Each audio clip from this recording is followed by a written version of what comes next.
So I'm Dr. Michelle Miller, and I'm a professor of psychological sciences at Northern Arizona University in Flagstaff, Arizona, the northern part of Arizona, where there's snow and mountains and not so many cactus. And I'm also a President's Distinguished Teaching Fellow at my university.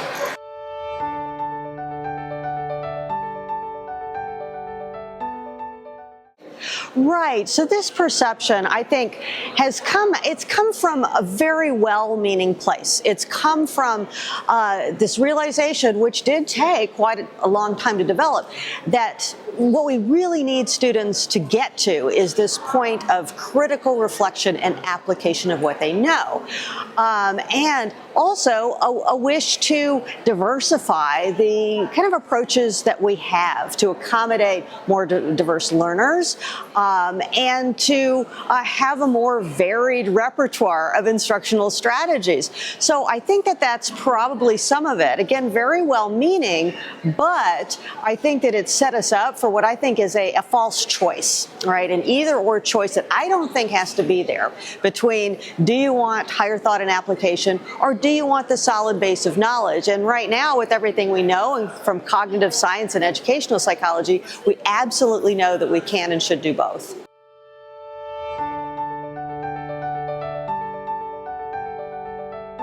I think in order to, first of all, simply reduce some of the cognitive load that goes on when a novice learner is starting to apply for the first time. I think, for example, of a colleague of mine at my university. She taught electrical engineering. Her name was Liz Brower. She retired recently. Anyway, she would talk about when she was teaching her students circuit analysis. She would say, over and over, they struggle when they need to apply Ohm's law. Now, I'm not an electrical engineer, but this is a very basic thing she assured me you would need all the time. You can look it up, but she would say they would have to stop what they were doing, run for the phone, lose the train of thought, and so on. And she said, if you have to look up Ohm's law every time you need it, you are not going to last as a working electrical engineer. So kind of that exchange with her got me really thinking about how we as experts know what students need to apply to have that fluid, efficient, continually focused application. So that's one aspect. I think as well, when we do talk about the exercises and the activities we might do in a classroom that do involve the critical thinking and analysis, well, it's very different to have a debate. I think we've all had those discussions with people where they don't have the same set of facts that we're working off of, or maybe nobody has the basic facts that are germane to that debate discussion. I absolutely want my students to be having that. I want them to be, say, evaluating in psychology whether Freud's theories are still relevant, or talking about different interpretations of a famous research project. But I want them to come to class having those facts established before we do that. So that's some of the ways it can play out in a real classroom environment.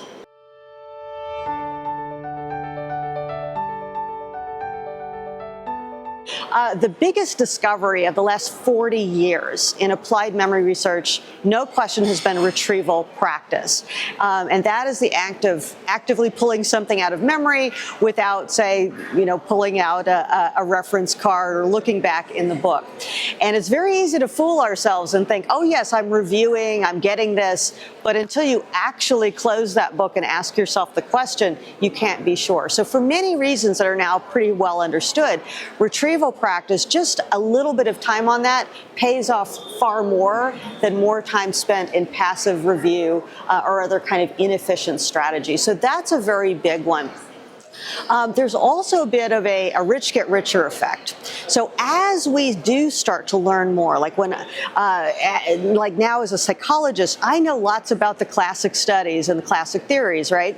As that knowledge base develops, it's much easier for me to fit new facts and findings into that existing structure. So as we have a well-developed structure that starts to form in our minds, we can learn more. And which is why experts seem like they have these perfect memories. They don't. They just have a better place to kind of attach or embed those new facts. So those are two that really work. And of course, there's always distributed practice, which is the timing. So instead of sitting down with my study materials for hours, maybe I need to put a flashcard application on my phone, and as I'm waiting for the bus or for my next class to start, spend 5 minutes here and there and there. That adds up. And last of all is this role of kind of sensations and emotions and personal relevance. Our minds want to take in what's relevant, right? And what is vivid.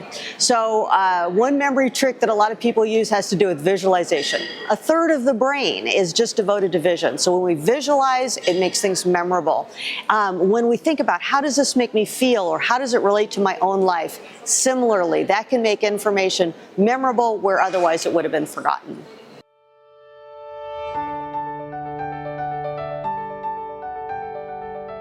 Artificial intelligence and other technologies which have steadily increased and really steadily increased the number of questions we have about their role in teaching and learning. Now, I like to kind of steer my fellow educators away from a few things which tend to dominate in the popular press. So number one, that technology is destroying our brains. We can't pay attention, we can't remember, we can't learn because technology has somehow kind of polluted us in some way. I just don't think there's good evidence for that. And it doesn't give us that strategic and nuanced approach to technology where we can take the good and definitely leave the bad aside.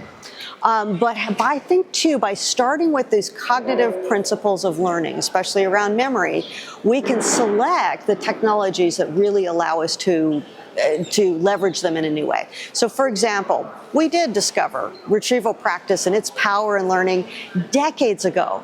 But the only way to engage students in that was to bring a giant box of pencil and paper quizzes to class. And that's what I did my first few years of teaching, just to give one quiz every week. Well, now, with all the different applications, we can do that in class in an interactive way on our phones. We can play a quiz game at home. Students can create their own flashcard decks with, again, an array of different applications. So if we know what to look for and we have a sense of here's what's missing and here's what I want to reinforce among my students, that will allow us to bring in technologies in a better way. And I think that will help us then pave the way for the changes that are going to come with the new increases in the availability and sophistication of AI tools as well.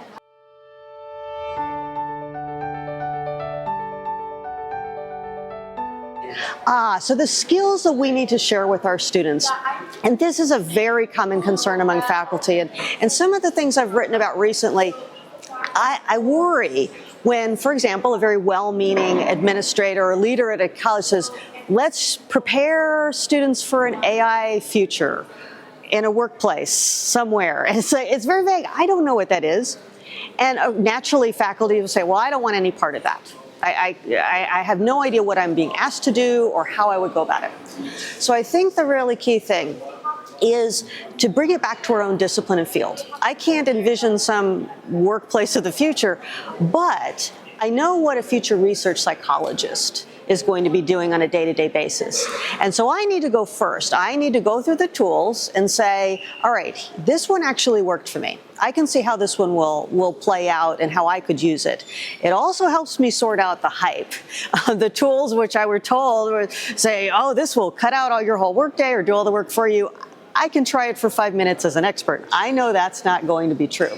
So it allows me to select the very best for my students, to develop my own skills first, and then just like with any other skill or material I would teach my students, I share it with them, one professional to a future professional. So I think it's really going to depend on the discipline, and that is our role to go first as faculty members, and then share with students the very best that will be specifically relevant to what we're experts in and what they were likely to be doing in the future.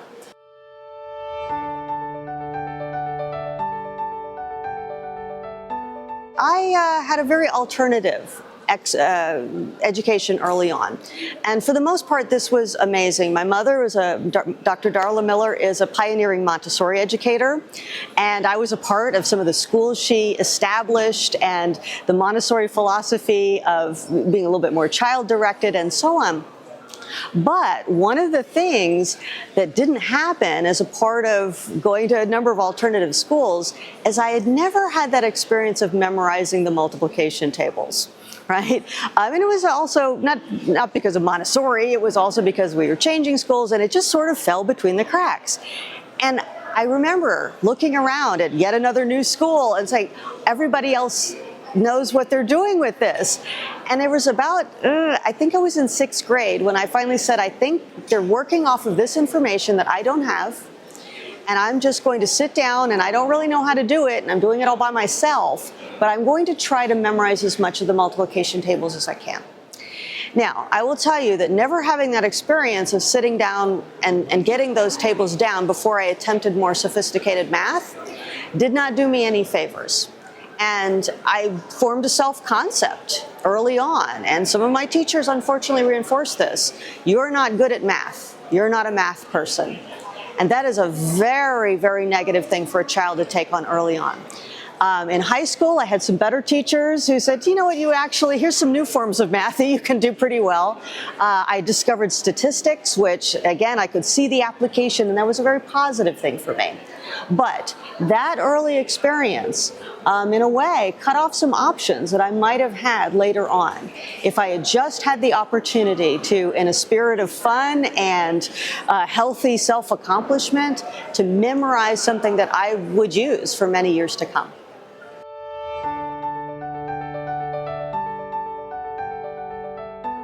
Here at INTED, this is an absolute cross-section of creative minds. We've got students here who they're graduate students, and unlike when I went to graduate school, they're already thinking, how am I going to inspire students in my discipline? They're already taking in these cutting-edge ideas. There's folks from technology who are not just faculty members and committed teachers, but they're running nonprofits and different applications. I could say in just a few minutes, I have met more people doing more creative things than I've had the opportunity to in a long time. So that has been my experience so far, and I'm sure it's going to carry on for the rest of the time.